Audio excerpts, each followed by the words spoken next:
Hello my dear students. आज का जो विषय है वो बहुत ही ज़बरदस्त विषय है और ये सभी स्टूडेंट्स के लिए, जो भी स्टूडेंट्स एग्ज़ाम दे रहे हैं या भविष्य में देंगे, सभी के लिए बहुत इम्पोर्टेंट टॉपिक है आज का। चाहे स्टूडेंट हमारे चाहे 10वीं के हैं, 11वीं 12वीं बीए एमए इवन एमफिल के हैं, इवन चाहे पीएचडी वाले भी हों, सिविल सर्वेंट सर्विसेज की तैयारी करने वाले, एचएस की तैयारी करने वाले, और कोई भी एग्ज़ाम है उसमें अगर आपने अच्छे मार्क्स लेने हैं तो आपको ये वीडियो अंत तक देखना पड़ेगा और समझना पड़ेगा, क्योंकि बहुत सारे स्टूडेंट्स ये नहीं जानते कि क्वेश्चन कैसे अटेम्प्ट करना है, how to attempt a question, और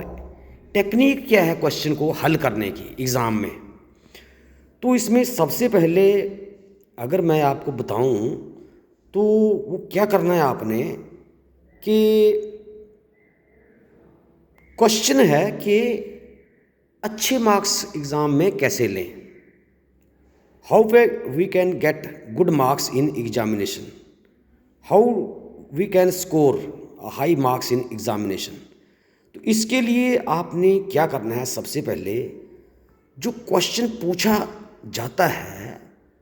उसको आपने क्या करना है, उसको आपने सबसे पहले समझना है क्वेश्चन को, और उसके बाद आपने उस क्वेश्चन को अलग अलग भागों में बांटना है, उस क्वेश्चन को अंडरलाइन करना है कि कौन सा आंसर हमने सबसे पहले देना है।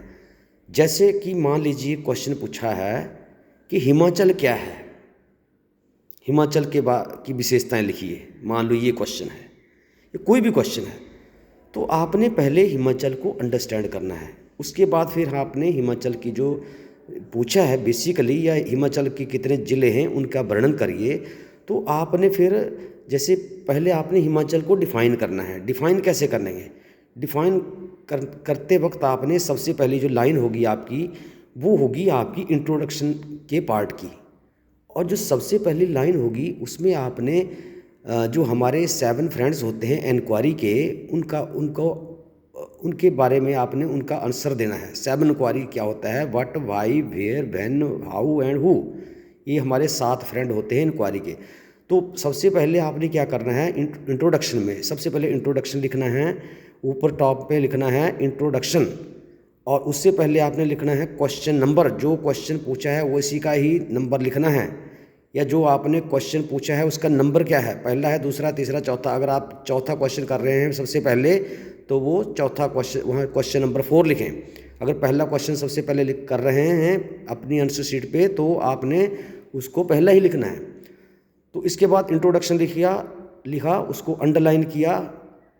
या आप उसमें भूमिका भी लिख सकते हैं, या आप उसमें प्रिम्बल भी लिख सकते हैं, जैसे हमारे संविधान की है प्रिम्बल। इंट्रोडक्शन भी लिख सकते हैं, भूमिका भी लिख सकते हैं। तो उसमें आपने जो सबसे पहली लाइन लिखनी है, उसमें आपने हमारे जो 7 फ्रेंड्स हैं इंक्वायरी के, उसका आपने आंसर जवाब देना है। उसका कैसे देंगे आप, जैसे मान लो क्वेश्चन पूछा है हिमाचल क्या है, तो आपने क्या करना है कि पहली लाइन में लिखना है हिमाचल प्रदेश एक राज्य है, वेयर कहाँ स्थित है, कॉमा, एक राज्य है, उसके बाद कॉमा लगाना है। उसके बाद आपने क्या करना है, उसके बाद आपने ये लिखना है कि उत्तर भारत में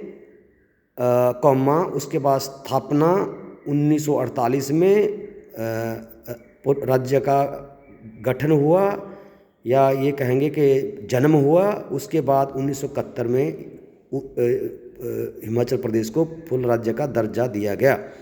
किसके लिए, हिमाचल के लोगों के लिए, पहाड़ी क्षेत्रों के लोगों के लिए, जो पहाड़ी क्षेत्र के लोग हैं, होम का जब आपने ये आंसर देना है, पहाड़ी क्षेत्र के लोग हैं उनके लिए एक राज्य की स्थापना की गई। और कौन सा राज्य बना, कौन सा राज्य बना, ये देश का 18वां राज्य बना। इसके बाद आपने क्या करना है कि इंट्रोडक्शन का आपका कम से कम 1 पेज होना चाहिए, कम से कम इंट्रोडक्शन का 1 पेज। उसके बाद आपने डिफ़ाइन करना है,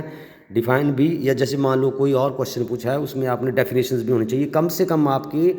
you must write 2 definitions of different scholars. उसके बाद डेफिनेशंस के बाद आपने क्या करना है, उसको फिर आपने अपने शब्दों में उन डेफिनेशंस को लिखना है 3-4 लाइनों में,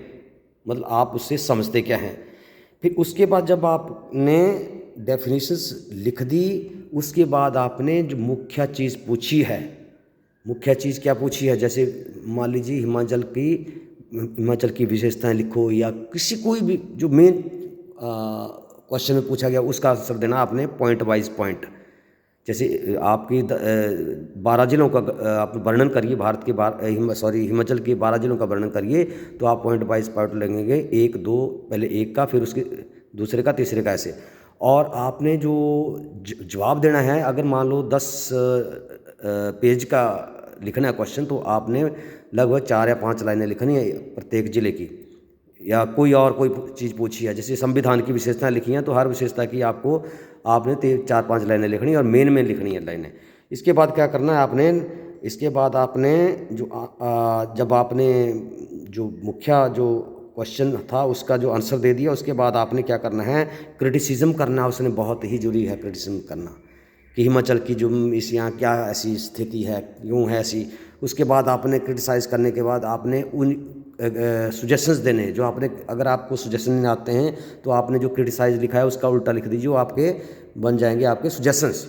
उसके बाद आपने क्या करना है, उसके बाद आपने उसके बाद लास्ट में आपने कंक्लूजन लिखना है। कंक्लूजन भी आपके 4 या 5 लाइनों का, क्रिटिसिज्म आपका 4-5 लाइनों का, और सजेशंस भी आपके 4-5 लाइनों के। इसके बाद आपने क्या करना है कि आपने सबसे पहली बात यह है कि आपने एक अच्छी इंक का प्रयोग करना है,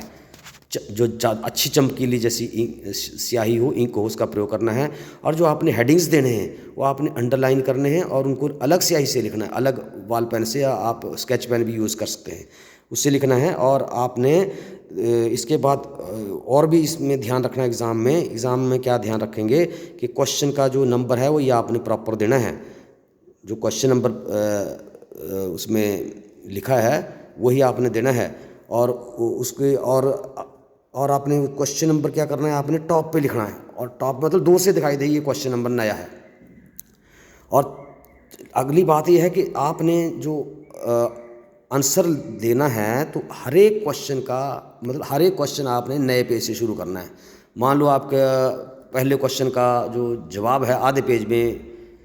ख़त्म हो गया, तो आपने फिर उसको दूसरा क्वेश्चन शुरू करना है, तो नए पेज से करना है, नए पेज से, चाहे कितनी भी लाइनें बच गई हो पहले पेज में, पहले क्वेश्चन की उसमें हल करने में कितने भी पेज बच गए, कितने भी लाइनें बच गई हो, 4, 5, 6, 7 बच गई है, तो आपने नए क्वेश्चन नए पेज से शुरू करना है, ये आपने नोट करना है। तीसरी बात यह है कि आपने अगर 3 घंटे का पेपर है तो आपने टाइम मैनेजमेंट करना है, टाइम को मैनेज करना है। अगर आपने 5 क्वेश्चन पूछे हैं, 3 घंटे का पेपर है, तो आपने 35-40 के से ज़्यादा मिनट जो है वो एक क्वेश्चन को हल करने में नहीं लगाने हैं। और पांचवी बात यह है कि आपने हर क्वेश्चन का चाहे थोड़ा ही जवाब देना, लेकिन करने सारे क्वेश्चन है, प्रत्येक क्वेश्चन को आपने करके आना, मतलब आपने कोई भी क्वेश्चन छोड़ना नहीं है।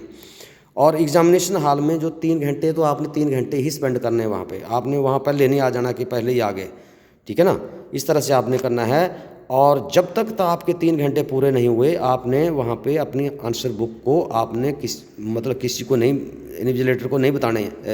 वापस करनी है, आपने 3 घंटे वहाँ पे एग्ज़ाम में बताना है, क्योंकि ये 3 घंटे जो होते हैं ये आपकी लाइफ के लिए प्रैक्टिस भी होती है कि आप क्या 3 घंटे बैठ सकते हैं कि नहीं बैठ सकते हैं।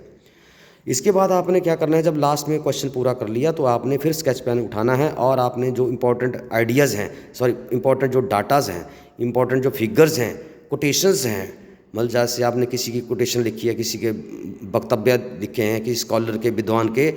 तो आपने उन सभी को हाईलाइट करना है, उसको आपने अंडरलाइन करना है अच्छी स्याही से, और डायग्राम है उनको भी, और जो डेफिनेशंस हैं उनको भी अंडरलाइन करना है, और अच्छी स्याही से उसको अंडरलाइन करना। और लास्ट में एक और बात है कि आपने एग्ज़ाम में कभी भी नकल नहीं करनी है, अपना ही करना है, ना किसी को बताना है, ना एग्ज़ाम में किसी प्रकार का कोई सहायता लेनी है किसी से, अपना ही करना है, अपने ही दिमाग से करना है, और अगर आपको चाहे फेल हो जाएं, लेकिन करना अपने दिमाग से है। अगर आप अपने दिमाग से करेंगे, अपने जो आपने लर्न किया उससे करेंगे, तो आपका जो है वो कॉन्फिडेंस लेवल बढ़ेगा। तो इस तरह से आपने क्या करना है कि लगभग 10 पेजेस में इसका आंसर देना है। अगर मान लो 5 पेजेस में देना है तो तब भी आपने अपने आंसर शीट को मैनेज करना है, कितने पेजेस में आप एक क्वेश्चन को हल करेंगे। इस तरह से आप बहुत अच्छे नंबर ले सकते हैं, you can score good marks. क्योंकि ये एक टेक्निक आपको कोई नहीं बताएगा, जो आपको ये टेक्निक है ये कोई नहीं बताएगा। कोई टीचर मेरे हिसाब से, जब हम पढ़ते थे स्कूल कॉलेजेस यूनिवर्सिटीज़ में, तो ये टेक्निक हमें किसी ने नहीं बताई थी। तो मेरी कोशिश है कि आप सभी जितने भी पढ़ने वाले विद्यार्थी हैं, छात्र हैं, किसी भी स्कूल में, किसी भी कॉलेज में, किसी भी यूनिवर्सिटी में, तो आपको ये चीज़